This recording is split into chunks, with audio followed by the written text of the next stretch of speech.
갈라디아서의 말씀은 우리 갈라디아 지역에 있는 교회들에게 보내는 사도 바울의 권면이 담긴 서신입니다.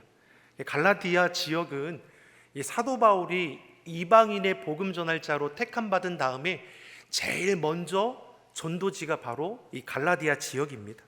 오랜 시간 갈라디아 지역에 머물면서 은혜의 복음을 전하고 예수를 영접하는 자들은 제자를 삼아 어떻습니까? 세례를 베풀고 또 교회를 세우고 교회를 중심으로 저들의 신앙이 잘 성숙할 수 있도록 양육했다라는 겁니다. 자, 그런데 문제는 무엇입니까? 가만히 들어온 거짓 교사들로 인해서 갈라디아 지역의 성도들에게 전해진 복음이 훼손되기 시작했다라는 것입니다. 거짓된 자들이 복음 안에서 자유함을 무너뜨리고 다시 율법의 종에 매이도록 미혹했다라는 겁니다. 진리가 너희를 자유케 하리라. 진리가 무엇입니까? 예수 그리스도, 주의 복음입니다. 주님 안에서 우리는 자유할 수 있습니다. 그런데 다시 율법에 매여 종이 되게 하겠다라는 것이 거짓 복음, 거짓 교사 이들입니다. 믿음만으로 구원을 얻는 것이 합당하냐? 믿음과 함께 행위, 율법을 준수하고 할례를 행해야 완전한 구원을 이룰 수 있다라는 겁니다. 또한 바울이 예수님과 함께 공생의 기간을 보내지도 않았는데 바울이 어떻게 사도가 될 수 있느냐? 바울의 사도권을 의심하게 하고 그가 전한 은혜의 복음을 의심하도록 만들었다는 겁니다. 이 시대 이단들의 모습과 비슷한 것입니다. 행위를 강조하고 의심하고 불안을 조장하게 합니다. 은혜의 복음이 아닌 다른 것, 그 외의 것들은 거짓임을 우리가 분명히 알고 믿음으로 물리칠 수 있기를 예수님의 이름으로 소망합니다. 이에 바울이 자신이 어떻게 이방인의 사도가 되었는지를 갈라디아 서신 제일 처음에 우리에게 밝히고 있는 것입니다. 우리 1장 1절의 말씀을 같이 읽어보겠습니다. 사람들에게서 난 것도 아니요 오직 예수 그리스도와 및 죽은 자 가운데서 그리스도를 살리신 하나님 아버지로 말미암아 사도된 바울은, 자신이 사도된 것은 사람이 세운 것도 아니고 사람이 어떻습니까? 자신이 스스로 쓴 것도 아니라는 것입니다. 오직 예수 그리스도, 하나님의 은혜로 이방인의 사도로 부름받았음을 밝히고 있습니다. 예수 믿는 자를 핍박하고 교회를 박해하던 자신을 부활의 주님께서 빛 가운데 찾아와 주셔서 만나 주셨습니다. 자신을 이방인에게 복음 전할 자로 택정하시고 은혜로 부르셨음을 밝히고 있는 것입니다. 이후로 사도 바울이 여정이 어떠합니까? 자신이 사도된 것을, 하나님의 복음 전할 자로 부른 것을 자랑하고자 하는 삶을 살아가지 않습니다. 먼저는 아라비아 광야로 나아가 3년을 복음 전할 자로 연단받게 됩니다. 그리고 나서 1차 전도 여행을 통해서 주의 복음을 이방인들에게 전했습니다. 그것이 갈라디아 지역이었습니다. 바울은 부름받을 순간부터 오직 예수님, 오직 믿음으로 주의 복음을 전하는 데에 힘썼다라는 것입니다. 하나님께 택함 받았다는 사실을 인정받고 싶어서 예루살렘에 찾아간 것도 아니고 사람들에게 자신이 사도가 되었다라고 자랑한 것도 아니었습니다. 2장 1절의 말씀을 보더라도 14년 만에 바울이 예루살렘에 방문한 이유가 무엇입니까? 갈라디아 교회들에서 사도 바울의 사도권이 의심된다라고 해서 이것을 변호하기 위해서 찾아간 것이 아니라는 것입니다. 계시로 인하여 하나님께서 보내셔서 바나바와 함께 디도를 데리고 이 예루살렘에 방문한 것입니다. 그리고 그곳에서 자신이 전한 은혜의 복음을 밝히고 하나님께 부름받은 사도임을 증명하게 되는 것입니다. 이전 주에 나눴던 말씀처럼 베드로는 할례자, 유대인들에게 복음 전할 자로 부름받은 것이고 바울은 누구입니까? 무할례자, 이방인들에게 복음 전할 자로 부름받았다는 것입니다. 각자에게 맡겨진 사명은 달라도 영혼 구원이라는 목적은 동일한 것입니다. 우리에게 맡은 직분과 직책, 받은 은사가 각기 다르지만 주님의 몸된 교회를 위해 하나님의 영광을 위해서 수고하고 헌신하는 것은 우리 모두가 다 같은 것입니다. 그러기 믿는 자들은 서로 존중이 대하고 연합하여 믿음의 공동체를 세워가는 것입니다. 사랑하는 성도 여러분, 각자의 맡겨진 직분, 직책은 다를 수 있습니다. 우리 서로의 생김새도 다르고 사회적 지위도 다르고 맡은 임무도 다를 것입니다. 그러나 하나님의 영광을 위해 살아가는 신앙의 본분은 똑같다라는 것입니다. 그래서 로마서 8장 28절은 우리에게 이렇게 말씀하는 것입니다. 우리 같이 읽어보겠습니다. 우리가 알거니와 하나님을 사랑하는 자 곧 그 뜻대로 부르심을 입은 자들에게는 모든 것이 합력하여 선을 이루느니라. 아멘. 저와 여러분은 서로 협력하여 선을 이루어가는 믿음의 공동체입니다. 베드로도 사울도 합력하여 하나님의 뜻을 이루어가는 자로 부름받은 것입니다. 오늘 본문의 말씀을 보더라도 사도 베드로가 어디를 방문합니까? 안디옥 교회를 방문하고 있습니다. 예루살렘 교회가 유대인들에게 복음을 전하는 중심지였다면 이 안디옥 교회는 이방 지역에 세워진 첫 교회입니다. 그리고 이방인들에게 복음 전하는 중심지가 이 안디옥 교회입니다. 무엇보다 안디옥 교회를 통해서 믿는 자들을 가리켜 그리스도인이라는 별칭이 주어진 것도 이 안디옥 교회를 통해서였습니다. 사도행전 11장 26절의 말씀을 우리 같이 보겠습니다. 같이 읽어보겠습니다. 제자들이 안디옥에서 비로소 그리스도인이라 일컬음을 받게 되었더라. 아멘. 이 그리스도인이라는 이 말은 믿는 자들 안에서 시작된 것이 아니라 당시 안디옥 사람들이, 믿지 않던 사람들이 회심하여 안디옥 교회 중심으로 믿음 생활하는 저들을 가리켜 칭하기를 그리스도인이라고 한 것입니다. 이 곳에 지금 사도 베드로가 지금 방문한 것입니다. 베드로가 누구입니까? 성경에 기록된 것을 보시면 예수님의 제자입니다. 수제자라고 일컬어졌습니다. 물 위를 걷기도 했습니다. 예수님께서 제자들에게 물을 때 사람들이 나를 누구라 하느냐 했을 때 이 사도 베드로가 주는 그리스도시요 살아계신 하나님의 아들이십니다. 놀라운 고백을 한 것도 이 베드로입니다. 귀신을 쫓아내고 성전 미문에서 구걸하고 있던 날 때부터 걷지 못하던 자를 예수 그리스도의 이름의 권세로 일으킨 것도 이 베드로입니다. 성령 충만하여 주의 복음을 전할 때는 어땠습니까? 3,000명, 5,000명이 회심하여 주의 전으로 돌아오는 일들이 일어났습니다. 이런 엄청난 일을 행한 것이 오늘 본문의 사도 베드로입니다. 그러한 베드로가 이방 지역에 세워진 이 안디옥 교회에 방문하고 안디옥 교회 성도들과 식탁의 교제를 나누고 있다는 것입니다. 안디옥 교회 성도들이 얼마나 기쁜 마음이 있었겠습니까? 말로만 듣던 사도 베드로, 전설과 같은 수많은 이적과 기적을 행했던 사도 바울이 자신들의 교회에 방문하고 자신들과 함께 식탁의 교제를 나누는 것입니다. 그런데 문제가 무엇입니까? 식탁의 교제를 나누던 중에 일어난 사건으로 인해 바울이 공개적으로 이 사도 베드로를 책망하고 있다는 것입니다. 그 이유를 11절 12절의 말씀을 통해서 우리 같이 보겠습니다. 오늘 본문 11절 12절의 말씀을 같이 보겠습니다. 게바가 안디옥에 이르렀을 때에 야고보에게서 온 어떤 이들이 이르기 전에 게바가 이방인과 함께 먹다가 저희가 오매 그가 할례자들을 두려워하여 떠나 물러가매. 아멘. 게바 베드로를 향해서 지금 사도 바울이 공개적으로 지금 어떻습니까? 책망하고 있습니다. 그 내용이 지금 이해가 되십니까?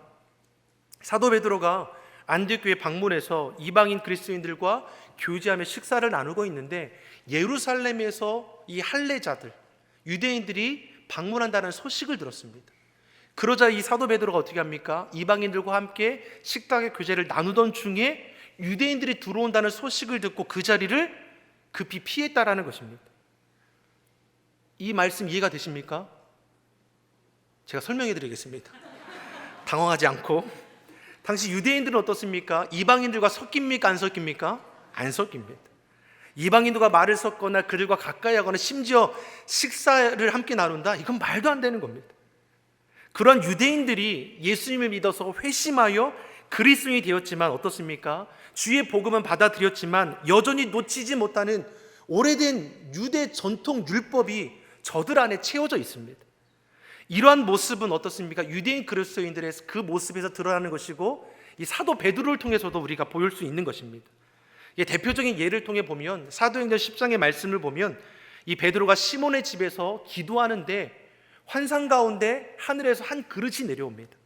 근데 그 그릇 안에 담겨있는 것을 보니까 각색 4발 가진 짐승과 기는 것, 공중에 나는 것이 이 그릇 안에 담겨 있습니다. 이것이 의미하는 것이 무엇입니까? 율법에서 먹지 말라고 그만 부정한 짐승들이 담겨 있었습니다. 한 그릇에 담겨서 내려오더니 하늘에서 음성이 들립니다.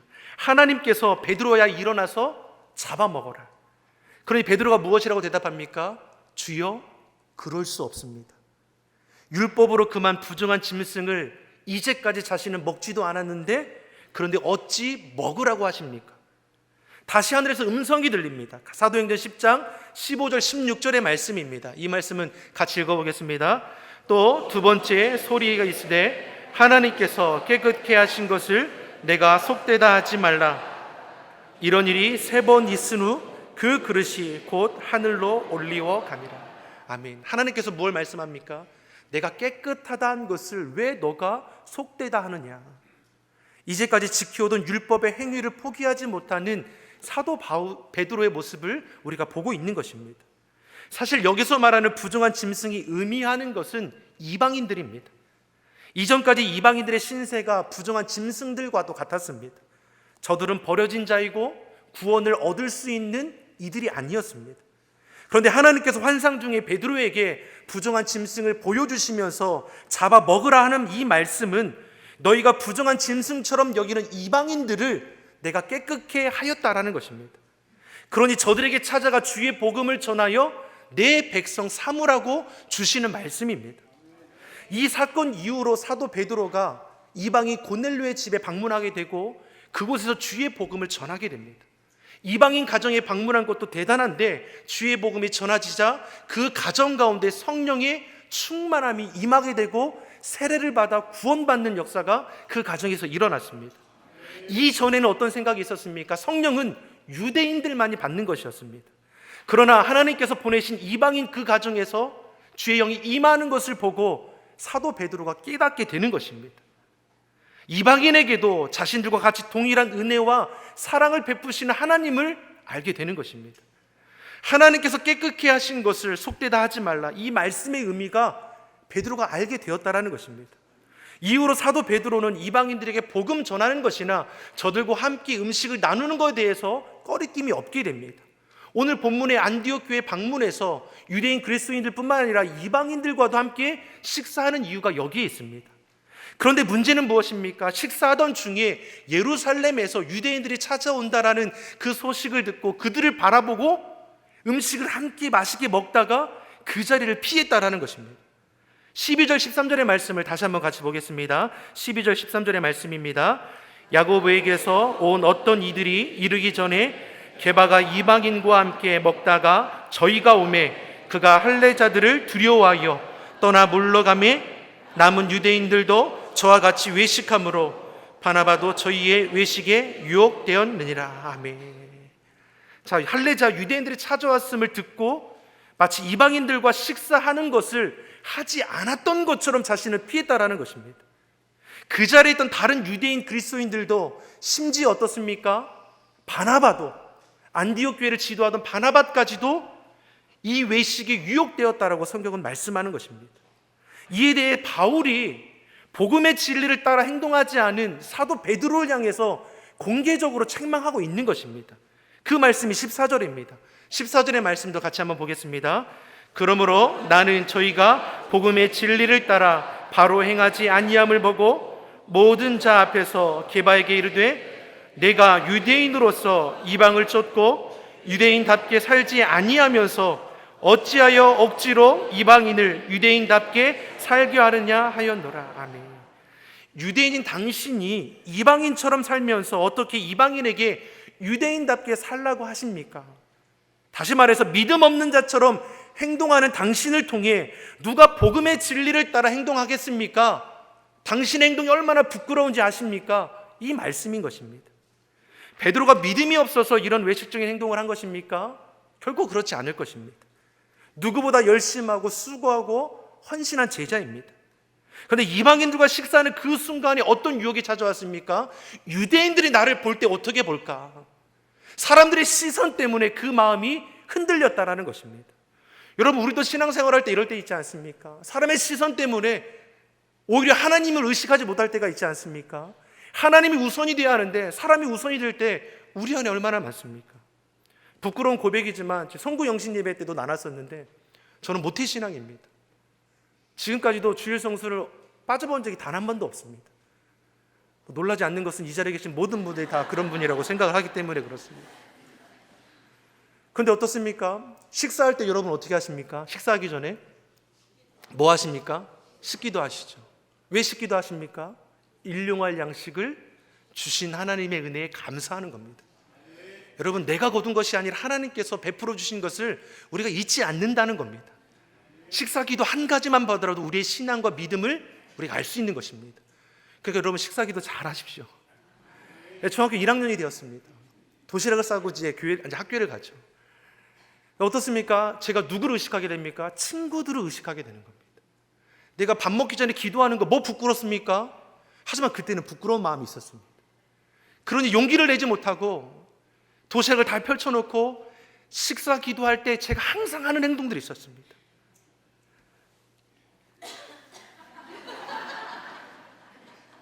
그리고 속으로는 이렇게 기도하는 것입니다. 사랑의 하나님, 일용한 양식 주시면 감사합니다. 이 음식 먹고 건강하게 하시고 하나님을 기쁘시게 하는 삶을 살게 해달라고 이렇게 기도하는 것입니다. 어쩔 때는 이렇게도 하고 이렇게도 하고 이렇게도 하고 밥 먹기 전에 항상 이런 행동을 했습니다. 친구들이 언제부턴가 저한테 이렇게 물어봅니다. 죄송합니다, 이런 표현 써서. 너는 왜 항상 밥 먹기 전에 그 지랄이냐? 여러분, 저는 뭐 한 겁니까? 전 기도했습니다. 하지만 친구들은 저를 보고 뭐라고 합니까? 아이고 진짜. 베드로가 믿음이 없어서 외식적인 행동을 한 겁니까? 제가 믿음이 없어서 그런 행동을 한 것입니까? 누구의 의식이 되는 겁니까? 사람의 시선입니다. 여러분, 때로는 사람의 시선이 하나님보다 앞설 때가 있습니다. 여러분, 우리의 신앙생활을 할 때 여러분 하나님께 집중될 수 있길 소망합니다. 다른 것에 마음을 빼앗기지 않는 저와 여러분들이 간절히 소망합니다. 베드로의 모습을 보고 유대인 그리스도인들도 따라했습니다. 안디옥 교회를 지도하던 바나바도 따라했습니다. 제가 부끄러운 모습이지만 그때 친구들에게 야, 같이 교회 가자. 우리 하나님은 기도하면 응답해 주셔. 그럼 친구들이 저한테 뭐라고 하겠습니까? 너나 똑바로 기도하라고. 이러지 않겠습니까? 제가 이렇게 하면서도 늘 이렇게 그렇게 식사 기도를 했습니다. 근데 언제 제가 바뀐 줄 아십니까? 친구들이 한참 시간이 지난 다음에 너는 왜 밥 먹기 전에 항상 그 지랄이냐? 이 얘기할 때 제가 그때 깨달은 겁니다. 이게 지랄이구나. 이게 진짜 하나님 보시기에 정말 부끄러운 거구나. 그게 하나님 음성으로 들리는 겁니다. 사랑하는 성도 여러분, 내가 바꾸는 건 쉽지 않습니다. 하나님께서 하시는 거죠. 사도 베드로조차 어떻습니까? 부끄러운 모습을 우리에게 보이는 것입니다. 여전히 많은 유대인들이 예수를 믿은 다음에도 율법의 굴레에 벗어나지 못했습니다. 은혜의 복음을 따라 은혜의 눈으로 보지 못하고 계속해서 율법의 눈으로 바라봤다는 것입니다. 이에 바울이 베드로와 유대인 그리스도인들을 책망하며 율법의 굴레에 벗어나라고 말씀하는 겁니다. 그것이 오늘 본문의 15절 16절의 말씀입니다. 우리 15절 16절 같이 보겠습니다. 우리는 본래 유대인이요 율법의 행위에서 난 것이 아니요 예수 그리스도를 믿음으로 말미암은 줄 아는 거로 우리도 그리스도 예수를 믿나니 이는 우리가 율법의 행위에서가 아니고 그리스도를 믿음으로써 의롭다함을 얻으리 함이라. 율법의 행위로서는 의롭다함을 얻을 육체가 없느니라. 아멘. 여러분, 율법의 행위로는 의롭다함을 얻을 수 없습니다. 오직 그리스도를 믿음으로 인해 의롭다함을 얻는 것입니다. 다시 말해 베드로도 바울도 바나바도 유대인도 이방인들도 하나님 앞에는 다 죄인일 뿐입니다. 율법을 지킨다고 할례를 행한다고 구원을 얻는 것이 아닙니다. 이방인들과 식사를 한다고 죄인들과 어울린다고 구원이 취소되는 것도 아닙니다. 구원은 믿는 자들에게 주신 하나님의 은혜의 선물입니다. 그 어떤 자격, 조건, 공로가 담겨 있지 않습니다.